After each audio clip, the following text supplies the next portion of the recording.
ವೀಕ್ಷಕರೇ,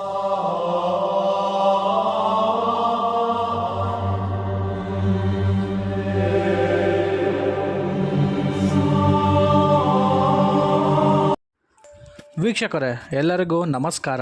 ನಾವಿವತ್ತು dark web ಇದರ ಅಪಾಯಕಾರಿ ವೆಬ್ಸೈಟ್ಗಳ ಬಗ್ಗೆ ನಾನು ನಿಮಗೆ ಸಂಪೂರ್ಣವಾಗಿ ಈ ಒಂದು ವಿಡಿಯೋದಲ್ಲಿ ತಿಳಿಸ್ಕೊಡ್ತೀನಿ. ಬನ್ನಿ ಈ ಒಂದು ವಿಡಿಯೋನ ಶುರು ಮಾಡೋಣ.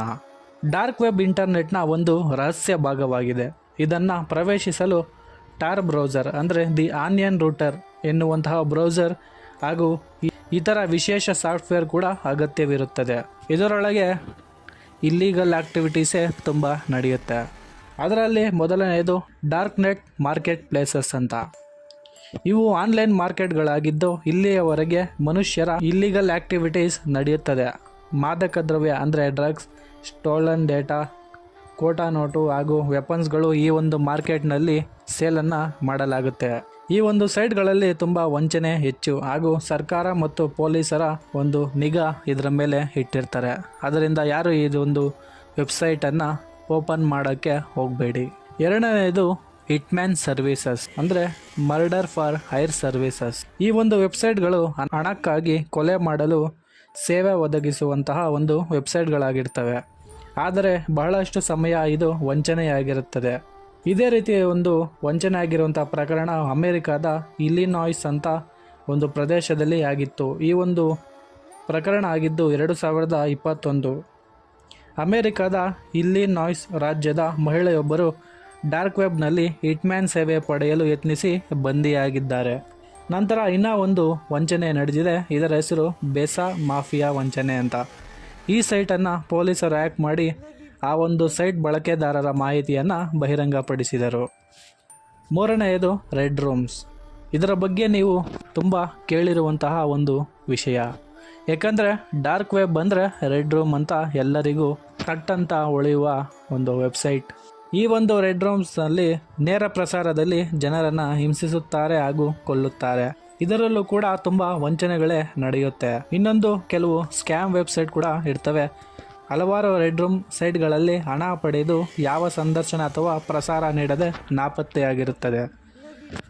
ಈ ಒಂದು ರೆಡ್ ರೂಮ್ಸ್ನಲ್ಲಿ ಜನರನ್ನು ಟಾರ್ಚರ್ ಮಾಡಿ ಹಣವನ್ನು ಬಿಡ್ಡಿಂಗ್ ಮಾಡಿ ಈ ಒಂದು ಅವರಿಗೆ ಟಾರ್ಚರನ್ನು ನೀಡ್ತಾರೆ. ಹಾಗೂ ಅವರು ಯಾವ ರೀತಿ ಕೊಲೆ ಮಾಡಬೇಕು ಅಥವಾ ಯಾವ ರೀತಿ ಅವ್ರಿಗೆ ಟಾರ್ಚರ್ ಮಾಡಬೇಕು ಅಂದರೆ ಅವರು ಅದೇ ರೀತಿ ಟಾರ್ಚರನ್ನು ಮಾಡ್ತಾರೆ. ಇದು ಕೂಡ ತುಂಬ ಮೋಸಕ್ಕೆ ಹೆಸರುವಾಸಿಯಾದಂತಹ ಸೈಟ್ಗಳು. ಆದರೆ ಈ ಒಂದು ವೆಬ್ಸೈಟ್ಗಳಿಗೆ ಭೇಟಿ ನೀಡಲು ಒಮ್ಮೆ ಯೋಚಿಸಿ. ಏಕೆಂದರೆ ಈ ಒಂದು ಸೈಟ್ಗಳು ಯಾವಾಗಲೂ ಪೊಲೀಸರ ನಿಗಾದಲ್ಲಿರುತ್ತೆ ಮತ್ತು ಹ್ಯಾಕರ್ಗಳ ದೃಷ್ಟಿ ಕೂಡ ನಿಮ್ಮ ಮೇಲೆ ಇರುತ್ತೆ. ಈ ಒಂದು ವೆಬ್ಸೈಟ್ಗಳನ್ನು ಓಪನ್ ಮಾಡಿದರೆ ನಿಮಗೆ ಮಾಲ್ವೇರ್ ಅಥವಾ ವೈರಸ್ಗಳನ್ನು ಕಳಿಸಿ ನಿಮ್ಮ ಡೇಟಾವನ್ನು ಎಲ್ಲ ಕದಿಯುವ ಸಾಧ್ಯತೆ ಹೆಚ್ಚು. ನಂತರ ನಾಲ್ಕನೆಯದು ಡಾರ್ಕ್ ವೆಬ್ನ ಹ್ಯಾಕಿಂಗ್ ಫಾರಮ್ಸ್ ಅಂತ. ಇವು ಹ್ಯಾಕರ್ಸ್ ಮತ್ತು ಸೈಬರ್ಸ್ ಅಪರಾಧಿಗಳಿಗೆ ಸಹಾಯ ಮಾಡುವ ಸೈಟ್ಗಳು. ಇಲ್ಲಿ stolen data, credit card details, password ಮತ್ತು ಮಾರಾಟದ ಮಾಹಿತಿ ಹಂಚಿಕೊಳ್ಳುತ್ತಾರೆ. ರೈಡ್ ಫಾರಮ್ಸ್ನಲ್ಲಿ ಒಂದು ಪ್ರಕರಣ ನಡೆದಿದೆ.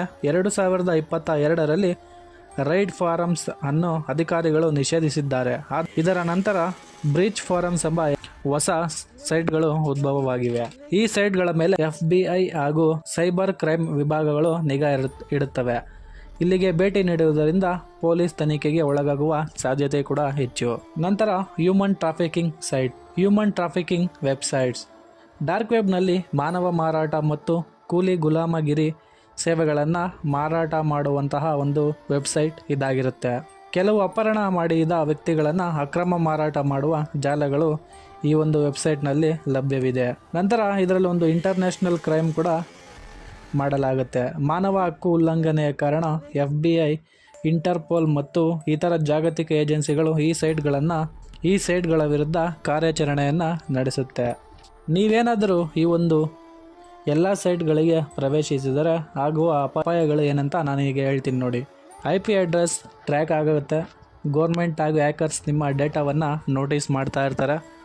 ನಂತರ ಮಾಲ್ವೇರ್ ವೈರಸ್, ಕೆಲವೆಡೆ ಲಿಂಕನ್ನು ಕ್ಲಿಕ್ ಮಾಡಿದ ತಕ್ಷಣ ವೈರಸ್ ಅಥವಾ ಟ್ರೋಜನ್ ಹ್ಯಾಕ್ ಮಾಡಲಾಗುತ್ತೆ. ನಂತರ ಪೊಲೀಸರ ಗಮನಕ್ಕೆ ಬರುವ ಸಾಧ್ಯತೆ ಕೂಡ ಹೆಚ್ಚು. ಹಲವಾರು ದೇಶಗಳಲ್ಲಿ ಡಾರ್ಕ್ ವೆಬ್ ಬಳಕೆ ಅಪಾಯಕಾರಿ ಮತ್ತು ಇಲ್ಲೀಗಲ್ ಆಗಿದೆ. ಇದು ಯಾವ ರೀತಿ ಕೆಲಸ ಮಾಡುತ್ತೆ ಅಂದರೆ, ಇದನ್ನು ಪ್ರವೇಶಿಸಲು ನಾವು ಟಾರ್ ಎಂಬ ವಿಶಿಷ್ಟ ಬ್ರೌಸರ್ನನ್ನು ಬಳಸಲಾಗುತ್ತೆ. ಈ ಒಂದು ಟಾರ್ ಬ್ರೌಸರ್ ಬಳಕೆಗೆ ಕಾರಣ ಏನಂದರೆ, IP ಅಡ್ರೆಸ್ ಪ್ರತಿ ಸೆಕೆಂಡ್ಗೆ ಚೇಂಜ್ ಆಗ್ತಾ ಇರುತ್ತೆ. ನೀವು ಅನಾನಮಸ್ ಆಗಿ ಇರ್ಬೋದು. ಯಾರಿಗೂ ಈ ಒಂದು IP ಅಡ್ರೆಸ್ನ ಬಗ್ಗೆ ತಿಳಿಯುವುದು ಸಾಧ್ಯವಿಲ್ಲ ಮತ್ತು ನಿಮ್ಮ ಆಧಾರ ಪತ್ತೆ ಮಾಡುವುದು ತುಂಬ ಕಷ್ಟ ಆಗುತ್ತೆ ಈ ಒಂದು ಟಾರ್ ಬ್ರೌಸರಿಂದ. ಒಮ್ಮೊಮ್ಮೆ ಈ ಒಂದು ಟಾರ್ ಬ್ರೌಸರ್ ಕೂಡ ನಿಮಗೆ ಅಪಾಯಕಾರಿಯಾಗುತ್ತೆ. ಕೆಲವರು ಹ್ಯಾಕರ್ಸ್ ನಿಮ್ಮ IP ಅಡ್ರೆಸ್ಸನ್ನು ಹ್ಯಾಕ್ ಮಾಡುತ್ತಾರೆ. ಗೋರ್ಮೆಂಟ್ ಕೂಡ ಈ ಒಂದು ಟಾರ್ ಬ್ರೌಸರ್ ಯಾರ್ಯಾರು ಯೂಸ್ ಮಾಡ್ತಾರೋ ಎಲ್ಲರ ಮೇಲೆ ಒಂದು ನಿಗಾವನ್ನು ಇಡಲಾಗುತ್ತೆ. ಈ ಒಂದು ಡಾರ್ಕ್ ವೆಬ್ನ ಮೇನ್ ಉದ್ದೇಶ ಏನಂದರೆ, ಕೆಲವು ಗೌಪ್ಯತೆ ಅಂದರೆ ಪೈರಸಿ ತಂತ್ರಜ್ಞಾನಗಳು ಇಲ್ಲಿ ಅಭಿವೃದ್ಧಿಯಾಗಿವೆ. ಸರ್ಕಾರದ ಸೆನ್ಸಾರ್ ತಪ್ಪಿಸಲು ಪತ್ರಕರ್ತರು ಮತ್ತು ಆ್ಯಕ್ಟಿವಿಸ್ಟ್ಗಳು ಇದನ್ನು ಬಳಸ್ತಾರೆ. ಈ ಒಂದು dark web drugs, hacking, killing ಅಪರಾಧಿಗಳಿಗೆ ಸ್ಥಳವಾಗಿದೆ. ಹೆಚ್ಚಿನ ವಂಚನೆಗಳು, ಹಣ ಕಳವು, ಹ್ಯಾಕಿಂಗ್ ಆಗುವ ಸಾಧ್ಯತೆಗಳು ಕೂಡ ಈ ಒಂದು ಡಾರ್ಕ್ ವೆಬ್ನಲ್ಲಿ ನಡೆಯುತ್ತೆ. ನೀವು ಯಾವುದಾದರೂ ಡಾರ್ಕ್ ವೆಬ್ನ ಪ್ರವೇಶಿಸುವ ಮುನ್ನೆಚ್ಚರಿಕೆ ಕ್ರಮಗಳನ್ನು ತೆಗೆದುಕೊಳ್ಳಿ. ಅನಾಮಧಾರಿಯಾಗಿ ಇರಲು VPN ಅನ್ನು ಬಳಸಿ. ಮಾಲ್ವೇರ್ ರಕ್ಷಣೆ ಇರಲಿ. ಅನಾಮಧಾರಿಯಾಗಿ ಟಾರನ್ನು ಬಳಸಿ. ಯಾವುದೇ ಡೇಟಾ ಅಥವಾ ಪರ್ಸನಲ್ ಇನ್ಫಾರ್ಮೇಷನನ್ನು ಬಳಸಬೇಡಿ. ಅಪಾಯಕರ ಸೈಟ್ಗಳಿಗೆ ಹೋಗಬೇಡಿ. ಉದಾಹರಣೆಗೆ ರೆಡ್ ರೂಮ್ಸ್, ಬ್ಲ್ಯಾಕ್ ಮಾರ್ಕೆಟ್ ಈ ಒಂದು ಸೈಟ್ಗಳಿಗೆ ನೀವು ಪ್ರವೇಶ ಮಾಡಬೇಡಿ. ಮತ್ತು ಕೆಲವರಿಗೆ ಇನ್ನೂ ಒಂದು ಪ್ರಶ್ನೆ ಏನಂದರೆ, ಡಾರ್ಕ್ ವೆಬ್ ಮತ್ತು ಡೀಪ್ ವೆಬ್ ಎರಡೂ ಒಂದೇನಾ? ಡೀಪ್ ವೆಬ್ ಅಂದರೆ ವೀಸಾ ಡೇಟಾಬೇಸ್, ಬ್ಯಾಂಕಿಂಗ್ ಮಾಹಿತಿಗಳು, ಪ್ರೈವೇಟ್ ಡಾಕ್ಯುಮೆಂಟ್ಗಳಿಗಾಗಿ ಯೂಸ್ ಮಾಡಲಾಗುತ್ತೆ.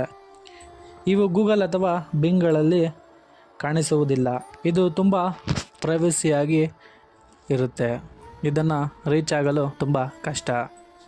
ನಂತರ dark web, illegal sites, drugs market, hitman ಸರ್ವಿಸ್ಗಳಿಗೆ ಉಪಯೋಗಿಸಲಾಗಿದೆ. ಇದನ್ನು ಟಾರ್ ಅಥವಾ I2P ನಂತಹ ಬ್ರೌಸರ್ಗಳ ಮೂಲಕ ಪ್ರವೇಶಿಸಬಹುದು.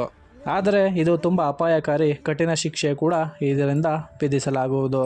ಡಾರ್ಕ್ ವೆಬ್ ಒಂದು ಅಪಾಯಕರ ಜಾಲ. ಇದು ನಿಮಗೆ ಕುತೂಹಲ ಮೂಡಿಸುವುದು ಆಶ್ಚರ್ಯವೇನಿಲ್ಲ.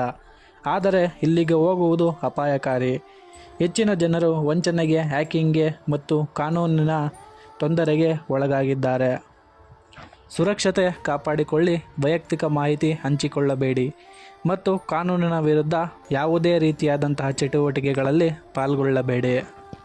ಈ ಒಂದು ವಿಡಿಯೋ ನಿಮಗೆ ಇಷ್ಟ ಆದರೆ ದಯವಿಟ್ಟು ಲೈಕ್ ಮಾಡಿ, ಶೇರ್ ಮಾಡಿ ಹಾಗೂ ಸಬ್ಸ್ಕ್ರೈಬ್ ಮಾಡಿ. ಇದರ ಬಗ್ಗೆ ಇನ್ನೂ ಹೆಚ್ಚಿನ ಮಾಹಿತಿ ಬೇಕಾದರೆ ಕಮೆಂಟ್ ಸೆಕ್ಷನಲ್ಲಿ ತಿಳಿಸಿ. ಧನ್ಯವಾದಗಳು. ಜೈ ಹಿಂದ್.